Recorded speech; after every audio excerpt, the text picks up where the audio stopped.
What's poppin', man? It's your boy BMO here today, suiting up with the family, the YouTube channel family. I'm here. Always got to start off by saying God is good. Let us woke up today, continue on blessing us, keeping a head of protection over us while all this evil and negative stuff is happening around. Once you always have faith in Him, you'll never lose. Even if you're Muslim, you believe in Allah, Allah will always protect you, or whatever your religion is, to each his own. Just believe in Him. He will guide and protect you. Shout out to Toka, y'all. T-O-C-A, turning our circumstances around. You will be seeing a lot of that. We definitely will be entwined with the neighborhoods, with the youth, helping. Shout out to GDL, Guns Down Life Up program. Shout out to all the programs that's doing the cure of violence and everything else. Shout out to KBA Productions. Shout out to the sexmoneymurder.co website. If y'all haven't been aware of it, go check it out. Shout out to all the Black and Latino entrepreneurs that's doing their own thing, marketing, doing independency. Shout out to them all. Shout out to the grandmothers that's raising the kids while the mothers is ripping and running. Shout out to the mothers that know that the grandmothers is taking care of them. Shout out to a lot of the strong-minded women that's out there that's making it, It's a blessing. We got to keep encouraging y'all today. Y'all the one that's reproducing the babies. Shout out to everybody, man. Let's shout out the men behind the G-Wall. Keep your head up, stay in the law library, do the right thing. Continue on fighting on your cases. Shout out to everybody, y'all. Today should be a very good topic today. It's another episode I'm getting into. I'm gonna get into, I'm gonna simplify, I'm trying to break down the crack epidemic a little bit. But it's basically about me growing up in the 80s and 90s. Definitely on this crack epidemic. That's the title, you know what I'm saying? Crack era. Oh yeah, the good book, by the way, that the big homie Kevin Childs wrote, Crack Era. You know what I'm saying? If y'all never read it, y'all should go check it out. He definitely an old veteran out of New York City, from the Bronx, stayed in Harlem, get a lot of money. I sold crack to my own father, gave him crack because he fell victim to it. But it never took nothing from him. You know what I'm saying? I never knew a man that was so intelligent, that so sharp, how he just fell off and getting high. So, I guess the realest moment for me, before I get into the topic, is still with my father. Rest in peace to Big BMO.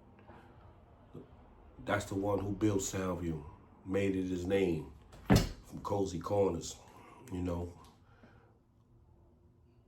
million a day block. He was one of the ones that get it and raised and showed a lot of people how to hustle and get money on that block. So when as a child, and you hear stories of your father, it's like you search for information. You search for it. I couldn't understand that, I was from Castle Hill Projects, and whenever I go to Soundview or whenever I run into Soundview brothers, the love they always had for me. Yo, Lil BMO, come on, man. Lil BMO, man. Pop, pop, pop. Yo, come on. Pop, pop. And I didn't understand it. I'm saying this wasn't just even a Soundview. I could have went to Monroe Projects, Bronxdale. I'm talking about anywhere. When I found the time to hang out with this man, he took me. I was there. The love, I just synced it. You know what I'm saying? And don't matter what he was doing, he did. And one thing, hanging out with that man, he's always telling me and shit like, yo, when you hang out with me, you don't repeat nothing to your mother. Something he always knew, that, you know what I'm saying, my mom's would get on his ass. But I ain't realize that. But I knew I always wanted to hang out with my father, so I never said nothing. I mean, this man would literally, my mom's would come get us, take me to the movies with him. He'd take me to all the stores. I get everything free, but my mom's would probably pay for it, not knowing, take me and him to the movies. I go. He'd run on to the bathroom. So my mom's like, yo, come on, Hetmo, walk with me, come on. I go with him. I go in the bathroom. The man is literally smoking crack in the bathroom in the stalls, bugging because he couldn't get over this habit. I'm sitting there and just watching my pops and all that shit. He's like, you don't say nothing, right? And I'm like, yeah, I know, Mo. He's like, all right, I go back outside. My mom's be like, B, what the fuck is you was doing? I'm like, man, I'm chilling. I went to the bathroom. She was like, yo, what he did? And I ain't never lying to my mom, but I looked at my mom like, nah, he ain't doing nothing, Ma. He chilling. He ain't doing nothing. I'm like, yo, Ma, he ain't doing nothing, man. You know what I'm saying? And it was bugged out. My mom's would look at me, and it's like, yo, she know, but she looking at me, she looking like the split image of him. You know what I'm saying? I'll be like, yo, boom, I never said nothing. You know what I'm saying? So when I get into this topic, you know what I'm saying, I just wanted to share like a real brief moment. I'm talking about I was a child. I could have been about 7, 8 years old, 6 years old, because at this time, after that, 9 years old, I was already introduced to the streets at that young of an age in the 80s. So me not knowing the full impact crack had on our community, because I'm a baby myself, but I'm watching.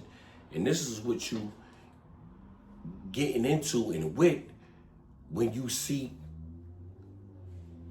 the crack era and how it destroyed families, destroyed lives, it destroyed our community.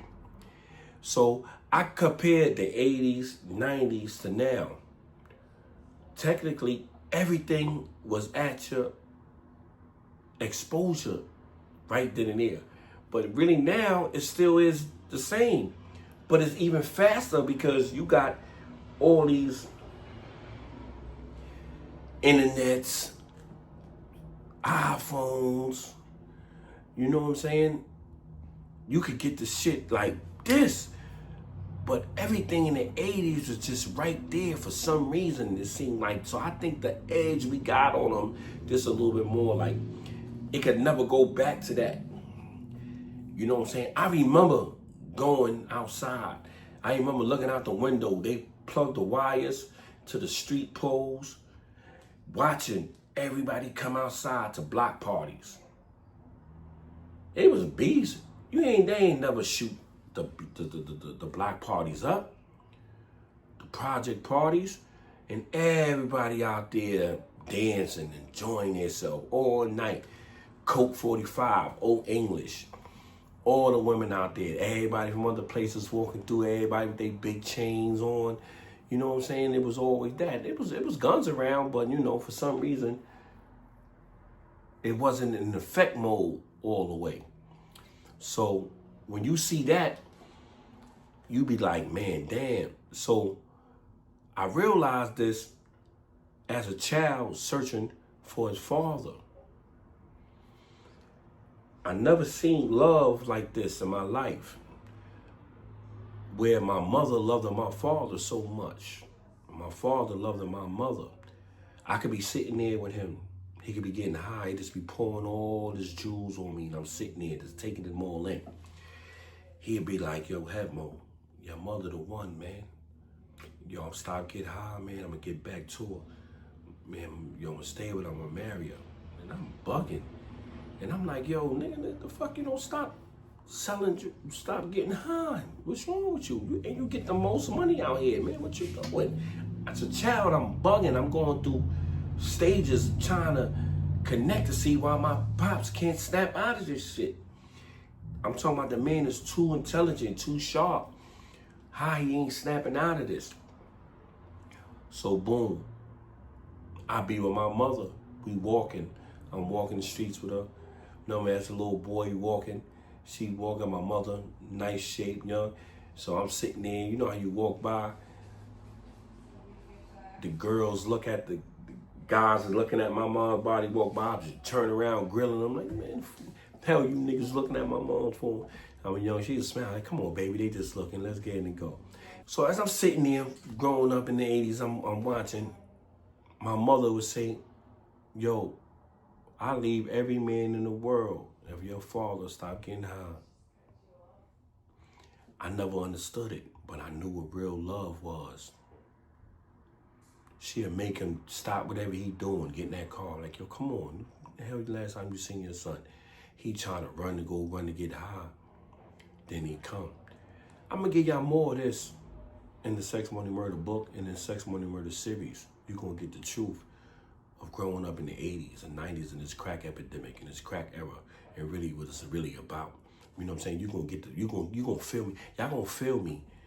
Y'all going to always feel me when I come because it's just real. You know what I'm saying? And I'm going to always be real. I ain't going to never be fake. You know what I'm saying? So you're going to feel it. So I couldn't understand these two loves, why they couldn't do it and then stop. You know what I'm saying? So the shit used to like really bug me out. You know what I'm saying? One, this lady got married again. She got married again, was in love, beautiful sister. It's my Spanish side, loved that man to death. But she still was in love with maybe my father. Him, he was in love with this drug that he couldn't break, but he really still loved it, my mother. And I used to always ask him, yo, Mo, man, yo, head Mo, man, when you gonna stop doing this shit? Yo, I'm gonna stop. He come home from jail. Yo, I'm gonna stop. I'm telling you, I'm gonna stop. Yo, I used to have faith in him. Like, yo, man, he gonna stop. He come home from jail, weighed all up, looking good. Y'all look like probably a split image of him right now. So I finished go get myself together, get my back, my $1 million smile. I look like a split image of him. You know what I'm saying? And I used to sit there, though. He come home. Hours later, this nigga coming out the building, sweating bullets, smoking crack. I'm looking at him like, yo, Mo, what happened? Like, yo, nothing happened. Don't worry about it. I'm making money. Blah, blah, blah, blah, blah. He'd tell me some old fast shit. I had to sit there and get in and run. You know, that affected me so much when I finally learned who my father is. This is what really made me come in the game, because my man put a battery in my back that was different than Energizer, because I wanted to play ball and chill. But his goal and our goal was to be like, we gangsters. Our fathers is gangsters. Nobody could disrespect us and live. And that was the game plan. That was preached. So when I came in the game, I'm like, you know what, bet. I'm coming, yo, I'm gonna go save my father's name. We're gonna take it to a whole nother level. And we accomplished that. And we set it out, we did it. We became this force and this mission. And we went to another level. Yo, I remember it was still a shot and chance that I ain't have a felony. I'm still on demon time running around. I'm like, yo, I'm about to go back to school to play ball. All my mans in them in school, Sham guarded them, Ziggy, Black Widow, they messing up, you know what I'm saying? Reg Freeman, like, yo, everybody, like, you know, niggas is in colleges playing. I'm sitting there like, what? Yo, I'm about to go cook these niggas, man. George Brown, rest in peace. You know what I'm saying? He's sitting over there, yo, I'm like, niggas in school, Skip. Niggas is out. Skip made it, though. Sham made it, though. You know what I'm saying? They made it, you know what I'm saying? So I'm like, yo, I'm going back to school, man. Playing. Fuck this street life and all that. I got a ticket. Man, it wasn't in God's plan, man. But I was trying to get back to the league, man. Trying to go ball. But it's that crack era. Yo, man, do you know what it is growing up in this crack era? And the mothers Come home, the father sold all the kids' toys. Maybe the mother sold the toys and the father had to deal with that. Maybe she done smoked up all the food. She's turning tricks. See, if you're a certain age bracket, we could always ask you, yo, you ever slept with a crackhead, messed with a crackhead? You ask the young kids now, they be like, oh, get out of here. You look at them. And if you do look at it in any of these girls and all that, they disgusted. But if you remember back then, when these girls used to do that shit, everybody was tricking off with these crackheads. Don't act like they wasn't tricking off with these crackheads. They was running around spending packs to do it. This is what the drugs did in the community. You know what I'm saying? They would sell their bodies, 5 or 6, 8 dudes and at a time with them just to get rocks, to get high. They'll run off like, you know, this shit was amazing. Bugging out what you seen what the crack ever did and destroy people, man. You know what I'm saying? So it was like really, really, really hard. You know what I'm saying? So I just be bugging because the shit was like crazy. You know what I'm saying? I remember all the money coming. It's like I never seen so much money come like that. Coming home 25 years later, like times have changed. I told you, you go to Harlem, you go to Hunts Point, you go to Watson, you had blocks that was literally doing 100,000 a day, 8 to 4 shifts, 4 to 12 shifts. You had the 12 to 8 shifts making 50, 60, 70,000 still. And dudes ran these shifts. Back then, you couldn't just come into the streets and just hustle. You definitely had to get work from somebody. You wasn't out there hustling on your own, like, yo, this is my shit. It's like, what? Niggas would kill you, man. You ain't coming out here doing that. You did salary. You did the thing that everybody paid to get back. Then you had to go up to Broadway and Amsterdam to go buy work. So everybody was going up that way to buy the work. You know, and that's how much all the crack was being sold, man. You know, the crack had our neighborhoods on the chokehold, man. And this bug. Now you got pills, you know what I'm saying? And the young boys is on it hard, you know what I'm saying? You had PCP back then, they still using it, but you know, it really had on the chokehold. Now you got all these like perks, annexes, you have all type of, I don't even, oxycontins. Man, there's so many names, man. I'll sit here and like, I don't got no time to be following up on this shit. You got every pill in America. You know what I'm saying? You got motherfuckers drinking lean, syrup, shit like this. These niggas is half dead, dehydrating your whole body. You just smart, functioning. You know what I'm saying? You got all the women on these different type of pills. These women is beautiful, top dead gorgeous on these pills. That's now. But I ain't lived this era, so I can't really speak on that. But I can speak about the crack era. I can see it. I'm talking about you had blocks every day making all this money. It was welfare, paying the checks. People waiting to whole checks. Didn't have no money to take care of the kids. You had certain mothers maybe selling their daughters for sexual events and messing with dudes that was hustling. You know what I'm saying? Girls going out of town selling drugs. You had so many ways that you had to figure out what this crack shit is about. This shit was serious, man. And like I said, I seen it destroy our neighborhoods. I just wish a lot of y'all could just tune in and share some of the stories y'all had, man. But share with them, man. And I'll come back and speak about it on here. This crack era, it was definitely something you'll never forget. Monumental. So if you had to be on a Rush Marmon, crack era will be there. The 80s and 90s will be there.